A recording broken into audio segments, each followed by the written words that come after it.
আজকে জানো তো ওয়েদারটা ভীষণ সুন্দর ছিল। আজকে যেহেতু ভোট, আমার হাজব্যান্ডের আজকে ভোটের ডিউটি পড়েছে। সকাল সকাল ভোট দিতে যাব বলেও তাড়াহুড়া ছিল। আমরা সকাল সকাল রান্না করা স্টার্ট করে দিয়েছি। এমনিতে আমাদের প্রতিদিনই সকাল সকাল রান্না করতে হয়, কারণ সবাই অফিসে যায়।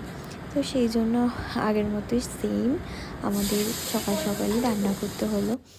তাও ভেবেছিলাম আজকে একটু লেটে রান্না করা হবে, কারণ সবার অফিস ছুটি আজকে। রান্নাঘরে এসে দেখি মায়ের প্রায় অনেক কিছু কমপ্লিট হয়ে গেছে রান্না করা।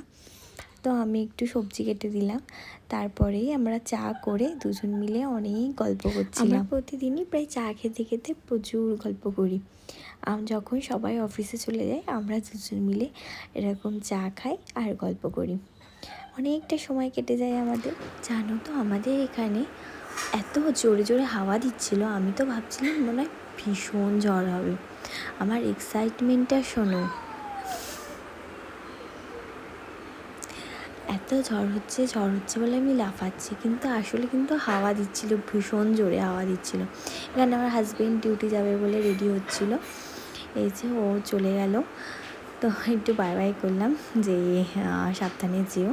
আর ওর ডিউটিটা আজকে বেশিক্ষণের নয়, খুব তাড়াতাড়ি বাড়ি চলে আসবে, বিকেলের মধ্যেই বাড়ি চলে আসবে।